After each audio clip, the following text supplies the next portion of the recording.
Hello tout le monde, j'espère que vous allez bien. Allez, c'est reparti pour une nouvelle recette. Alors cette fois-là, c'est une pierre blanche. Parfois, je la décline avec des autres composants, mais là, on va faire avec uniquement 3 ingrédients. Pour faire cette pierre blanche, on va utiliser du savon noir liquide, du savon ménager. On va utiliser également de la bicarbonate de soude et du blanc de Meudon. On prépare une surface d'hygiène optimale. Tout est désinfecté, les contenants, les flacons, la surface, et on va pouvoir commencer. On prépare aussi un pot que l'on va étiqueter. Et ensuite, on peut aussi rajouter, si on le souhaite, la recette pour les prochaines utilisations. Mais bon, allez, c'est parti, on commence la recette. Alors, voilà, j'arrive en fin de savon noir, en fin de tube. Bon, c'est pas très grave, hein. C'est terminé, le tube est fini, donc mon savon noir est là. Donc, le savon noir, il y a 2 variétés. Alors, je vous fais des petites infos en même temps. Il y a la première, c'est pour tout ce qui est la cosmétique, la cosmétologie. Donc, on l'appelle aussi le savon Beldi. C'est un savon qui est spécialement conçu pour le corps. Voilà, il est à base de potasse et de pulpe d'olive. C'est végétal, c'est naturel, c'est hypoallergénique, ça élimine les peaux mortes, etc. Et ça réhydrate la peau. Donc ça, c'est le savon cosmétique. Le savon que l'on a besoin pour cette recette, c'est du savon ménager. Le savon noir d'entretien, il est composé d'un corps gras, l'huile d'olive, l'huile de lin, l'huile de noix, l'huile de tournesol, etc., etc. Parfois, il n'y a pas tous ces composants. Parfois, il y en a 2 ou 3. Tout dépend de la marque du savon. Là, pour celui-là, il est complet. Voilà. Et j'aime bien, c'est vraiment un savon au niveau de la composition. Voilà. Il y a un savon potassique à l'huile d'olive, 30% et plus. Donc, voilà. Ça, c'est chez Marius Fabre. Mais vous pouvez prendre un savon ménager. Mais faites attention aux composants, parfums, rajouts, etc. Essayez de prendre des matières premières simples, puisqu'avec ça, on va pouvoir réutiliser, on va pouvoir faire du savon. On va pouvoir faire beaucoup de produits avec du savon noir. Voilà, c'est naturel, c'est écologique, c'est respectueux de l'environnement, c'est économique et surtout, c'est un nettoyant dégraissant et il est super. Donc voilà, j'ai versé mes 50% de savon. 50% égale 50 grammes. Maintenant, je vais ajouter ma bicarbonate de soude. J'ai ajouté ma bicarbonate de soude et je mélange. Donc, on va commencer à voir que la préparation, voilà, elle est un petit peu gluante, c'est normal. C'est le savon noir avec la poudre. Donc, on mélange, on mélange. La bicarbonate, pourquoi on l'introduit? C'est quoi son rôle? Elle dégraisse, elle absorbe les odeurs en temps normal, elle adoucit l'eau et elle conserve les couleurs. Donc ça, c'est la qualité de la bicarbonate. On peut l'utiliser sur une gazinière, la hotte, le four, c'est un super dégraissant, nettoyant et surtout c'est un désodorisant, on peut l'utiliser aussi pour les canalisations. Donc voilà, et là dans cette pâte, puisqu'il faut que ça soit une pâte qui soit abrasive mais pas trop, ça va être un effet complet. Maintenant, vous voyez, elle est bien homogène, je vais ajouter mon blanc de Meudon. Le blanc de Meudon, c'est vraiment un effet plâtre au niveau de la matière, au niveau de la poudre. Il m'en faut 100%, donc ce qui est égal à 100 grammes. Hop, la matière, c'est vraiment, on dirait une poudre. Alors, le blanc de Meudon, bah, c'est quoi? Est-ce qu'on le connaît? Allez, la petite histoire du blanc de Meudon. À la base, le blanc de Meudon, il était appelé blanc d'Espagne. Mais maintenant, si vous cherchez du blanc d'Espagne, honnêtement, vous ne le retrouverez pas, hein, c'est terminé, il n'y en a plus. Par contre, son cousin, c'est le blanc de Meudon.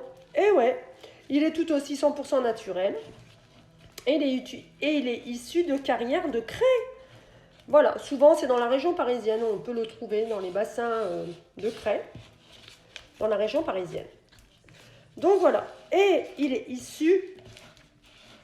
Donc il est non toxique plutôt, non il n'est pas issu, puisque il est non toxique. Et puis il est faiblement alcalin, donc il est un petit peu abrasif, juste ce qu'il faut pour justement nettoyer différentes surfaces et matières sans agresser la matière et surtout sans laisser de traces, l'abîmer. Il ne faut pas que ça soit abrasif non plus à pas en finir. Il faut juste doser. Et voilà, donc c'est une poudre blanche, c'est vrai, comme je vous l'ai montré, elle est très fine. Et essentiellement, elle est de particules de carbonate de calcium. Donc souvent, cette pâte, lorsque l'on va, cette poudre, dès lors que l'on va la... C'est pas compliqué, dès lors qu'on va la mélanger à l'eau, elle va produire une pâte. C'est comme ça, c'est de par sa composition, puisque ça vient de la craie à la base. Et oui, on nettoie tout au naturel avec des produits au naturel, avec des bonnes bases. Donc voilà, tout en papotant avec vous, ma pâte, elle est prête. Voilà. Donc, ma pierre blanche, bon, elle n'est plus vraiment blanche, mais on l'appelle comme ça, puisqu'il y a quand même un ajout en pourcentage de poudre minérale. Donc voilà. Cette poudre, elle va être utilisée dans une semaine minimum. Donc ça, c'est à vous de voir quand vous la réalisez. Combien de temps, si vous la trouvez sèche ou pas. On ne peut pas l'utiliser tant qu'elle a une texture molle. Il faut qu'elle soit complètement séchée. Souvent, ces recettes-là, on les fait pendant les périodes d'été, enfin, où c'est bien frais, bien sec. Moi, quand je la fais l'hiver, bon là, j'en ai plus, donc j'en refais décliner en recette.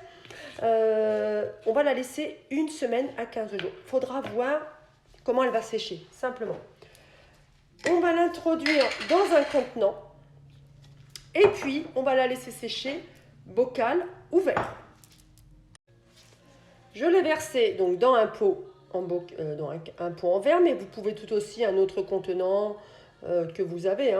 Voilà, bon, moi, c'est des contenants de récupération, des pots de confiture, par exemple. Voilà. Donc, comme vous la voyez, la pâte, elle est dedans. Elle va sécher 1 à 2 semaines. Je ne sais pas le temps que ça va prendre là en ce moment. Mais en tout cas, je vais la laisser bocal ouvert, de façon qu'elle sèche. Voilà. Cette pierre blanche, on va pouvoir l'utiliser sur quelle surface? On va pouvoir l'utiliser sur l'inox, sur le marbre, le verre, l'argenterie, les vitres, le four, la plaque vitraux. Alors ça, c'est redoutable. Les baignoires, les parois de douche, les lavabos, les éviers, les meubles stratifiés également, qui sont avec une structure PVC dessus et que l'on peut humidifier sans problème. Les meubles de jardin, la hotte, etc., etc. Il est vraiment complet.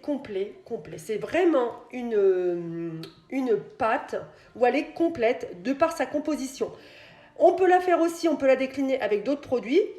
Sur le groupe, il y a d'autres recettes. Souvent, je la fais avec du sodium cocosulfate. Là, j'ai voulu décliner avec du savon noir, puisque le savon noir, c'est aussi un super dégraissant, nettoyant, purifiant. Voilà, je vais la laisser sécher et je vous ferai la petite vidéo qui va suivre, en complément de celle-ci. De toute façon, il n'y aura pas de coupure, sur l'utilisation de celle-là. Il faut savoir que lorsque vous allez utiliser votre pierre blanche, ou crème à récurer, ou pierre au blanc de Meudon, elle a plusieurs intonations. Il ne faudra pas oublier, une fois utilisation, de la laisser toujours sécher à l'air libre pour éviter la prolifération, un peu d'humidité, et puis après qu'elle va se consumer trop vite, quoi. C'est pas le but. Elle peut se conserver 6 à 12 mois à l'abri de l'air, de la chaleur et de la lumière, et comme je vous ai dit, dans des conditions parfaites de réalisation d'hygiène. Allez, on va la laisser sécher un petit peu, cette jolie pâte, pour pouvoir bientôt nettoyer les parois. Ciao! Remois, une semaine a passé, la pierre blanche a complètement séché. Terminé. Il faut bien 8 jours de séchage pour avoir un bon résultat. Là, j'ai laissé ma petite plaque vitraux avec, bon, elle est âgée, mais il y a des petites éclaboussures. Je l'avais laissé exprès pour la vidéo. Allez, c'est parti. Donc, j'humidifie une éponge végétale. Donc, soit vous l'humidifiez, soit vous prenez une lofa aussi, où il y a d'autres, pas forcément spécialement l'éponge végétale. Vous pouvez utiliser autre chose. Voilà. Donc, on en met quand même sur la surface, même si c'est abrasif, c'est pas méchant. Et on va venir regarder comment il mousse. Il est génial. Voilà. Voilà. Donc, la plaque, nickel. On renettoie, on rince un petit peu.